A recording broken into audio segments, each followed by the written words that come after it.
Welcome to the Psychology World podcast. I'm Connor Whiteley, bringing you psychology news, articles, and other interesting psychology-related articles. Where I can find the podcast notes and more interesting psychology-related things, and you can get your free 8 psychology book box set at connorwhiteley.net. Now let's get on to the show.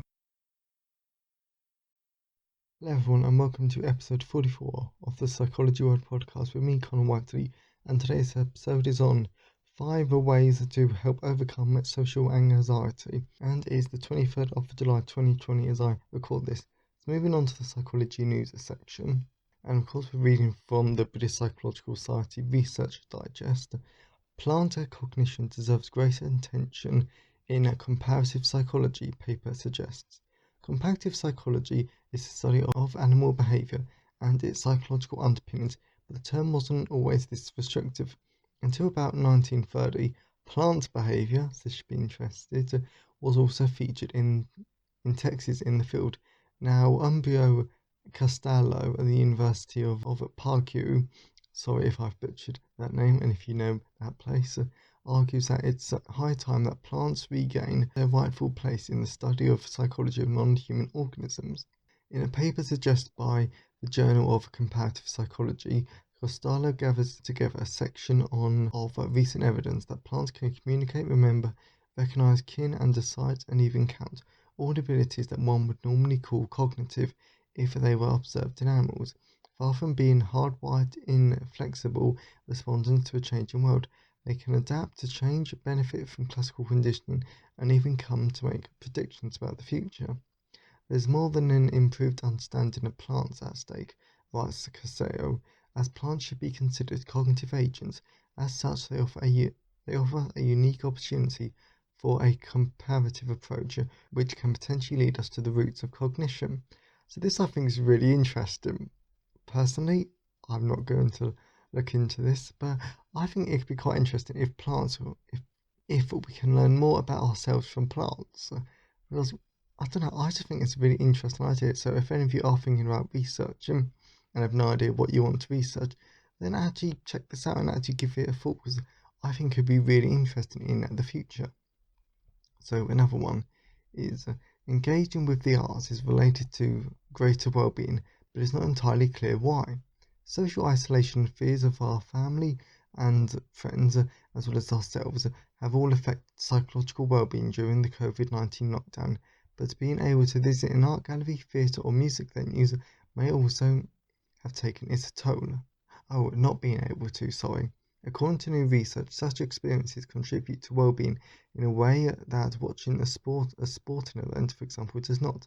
The paper published in Emotion represents the first longitudinal examination of the effects of engaging with the artistic imagination on well-being, though it's not yet possible to make definitive conclusions about cause and effect. So this, I think, is really interesting. So this, I think, is equally quite interesting, because we all know that the arts can be quite interesting, and it's something that governments aren't really putting at the forefront about trying to get them to reopen during this season of lockdown, at least in the UK. So this research should actually be quite interesting and actually quite informative, and I think the takeaway point from this is try and enjoy art. For example, it's literally just dawned on me how much art I actually have across my room, and then just art prints of, I don't know, in front of me I've got a really, really nice picture of the, I forget the first word, but the Borealis. God, that's actually quite bad. I've actually forgotten what it's called. It's something Borealis, so the Northern Lights. And then I've also got this really quite weird, colourful picture of Stonehenge. So I've got art, and it does make me feel good. So I think that all of us should just try and take away from this new section that try and appreciate art. Go on your phone, try and order some art, and that should help for your psychological well-being. So the editor's pick, and this is the last one: art affects you more powerfully when you view it in a museum. So again, we're just doing this again. So, and this is a 2015 study. These days, there's no need to take the trouble of visiting art museums. Usually through all exhibits on your computer in the comfort of your own home. And yet, attendance at art museums have been rising over recent years. A 2015 study helps explain why. People enjoy art more at a museum. They find it more stimulating and understandable, and they remember it better. And this, I guess, is because you're looking at it in a different environment, and you're there to appreciate it because there are no other distractions around, unless, and this I can personally testify, unless there's a crying baby next to you. That's just bad when that happens. Well, that happens when you were trying to appreciate something. I was in the British Library at the time on some student ambassador work, so that was quite funny. Yeah, so I think that the main takeaway is just trying to get some art, and hopefully it'll improve your psychological well-being. So I hope you've enjoyed the psychology news section. So let's move on to the personal update. So moving on to the personal update. Well, there's not a great amount of personal news to share, except from the reason I'm recording this on a Thursday and not a Friday is simply because it's my grandma's interment tomorrow, and none of us have no idea how we're going to feel and everything. That, and I've got everything for the developmental psychology second edition pre-order ready. So what you can do if you want the pre-order is that you can go to Amazon, Kobo, Google Books, basically anywhere you can buy an ebook, and you can pre-order it for $2.99 if you want. But that price will rise on the 1st of August when it goes up to $4.99, and that's dollars and pounds. But I must confess that I've not actually continued with my formulation research, and I've not really read that book much because I don't know, I was really tired one day, and then that sort of broke the habit. Yeah, so I've not actually done that, but I will take a little bit of time to do it over the weekend and on the final note, I have sorted out the clinical psychology book, and I also got that back from my proofreader. So by the time you will listen to that, that should be available on a pre-order. Yes, that should be available on pre-order for October, but this is when I'm actually going to tell you, don't get it yet, because I'm planning something really special for everyone who does this podcast, who's part of my email list and everything, on everything about how. So you should be able to get that book at a cheaper price, and you should also be able to get tons of other rewards.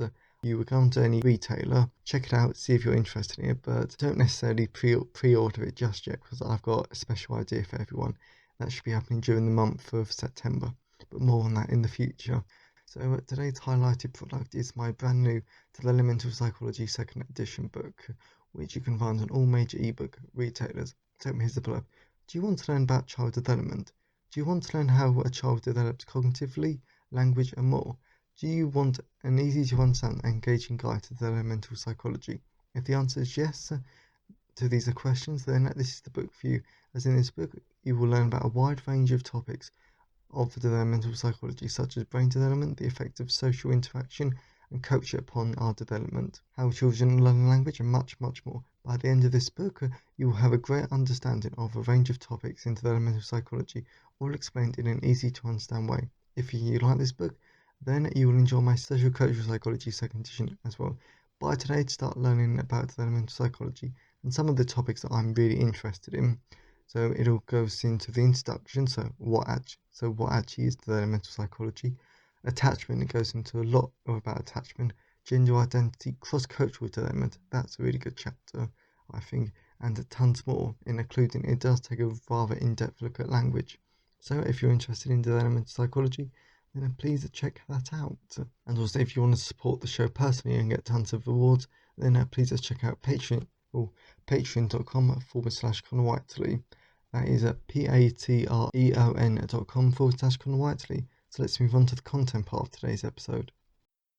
Moving on to the content part of today's episode, we're going to be talking about ways to overcome social anxiety. So this episode I actually quite enjoy, because if you look at my Abnormal Psychology second edition book, it talks at length about different types of anxiety, social anxiety, and the different causes, and it also goes into treatment probably. So if you want to learn more about social anxiety, then please consider checking that out. Available at connorwhiteley.net/abnormal psychology. Then you get all the links there. So moving on to the actual episode. So social anxiety is actually rather common, and according to Anxiety UK, I think that's the organisation, You can check out my references and sources at connorwhiteley.net/blog. It's actually quite common, so it's about 40% of the population suffers from it at some point in their lives. But today we're going to talk about 5 really good and powerful ways to overcome social anxiety. So the first one is challenge your negative thoughts. So this one I did back in the day. In fact, it was probably about 10 episodes ago or something, and it actually looked at how to deal with negative thoughts and challenge them. So please consider checking it out, because that should help as well. But the general idea is that you need to challenge your negative thoughts. For example, if you've got negative thoughts about how people perceive you, actually think about it and go, oh no, these people don't see me as an idiot or something, and if they do, that's not my fault. I've done nothing wrong. And then it's all about this power of positive thinking and just challenging your thoughts to be more positive, and that should help you to become less anxious. So the second one, which I thought really odd, quite personally, was go to a coffee shop. Because the whole point of this, so I'm just going to say why it's weird first of all, because you would have thought a coffee shop would be the last place a socially anxious person would be or would want to be, simply because that's the source of all their anxiety. There's so many people around. So there's actually two things here. So first of all, it's about conquering your fears and actually facing them, because if you go into a coffee shop, you face your fears of being around tons of people.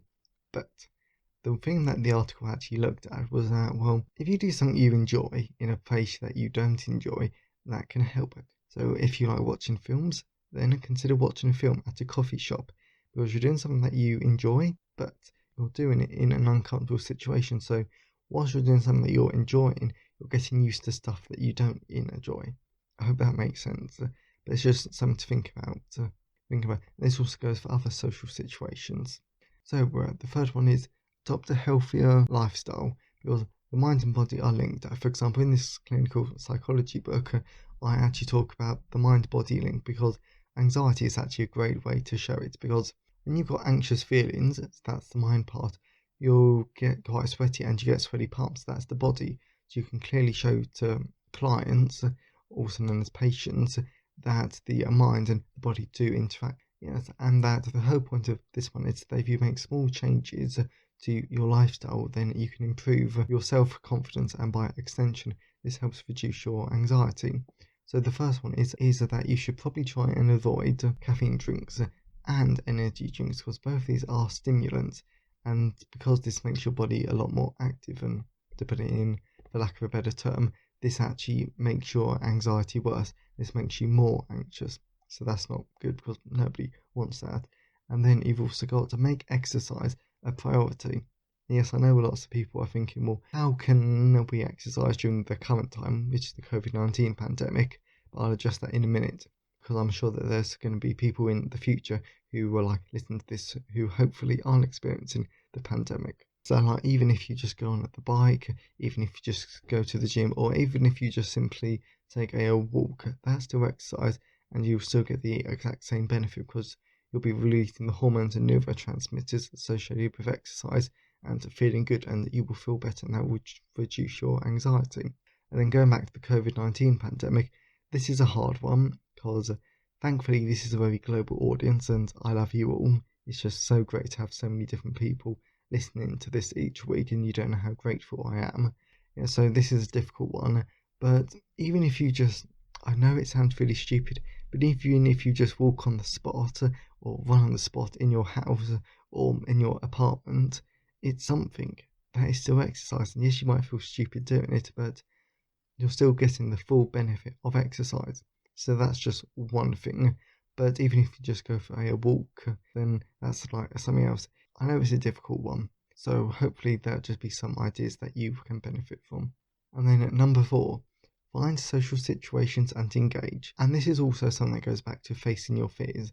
But if you try and engage in social situations, then you should become better. I say in air quotes, but it's all about getting used to it.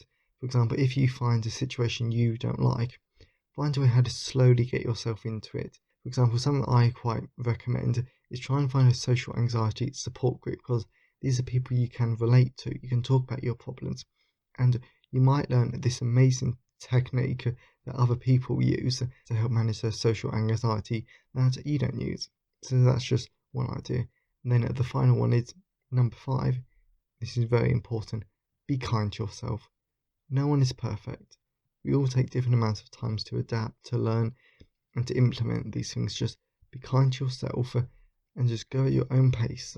And if anyone tells you you need to be better or something, don't obviously tell them to go away and don't swear at them, but do it inside your head, because you are fine the way you are, and just take your own pace and just try and get used to social situations in your own time. Of course, I try and be proactive, but you are your own person at the end of the day. So, I hope you found today's episode useful. I hope that these ideas will help you overcome social anxiety if you're a sufferer. If you don't, then I hope you found this episode useful. So, have a great day, and I'll see you next time. Thanks for listening today. I hope you enjoyed it. If you want to see the show notes, then please go to connorwhiteley.net. And if you want a free 8-book psychology box set, then please go to connorwhiteley.net. Have a great day, and I'll see you next time.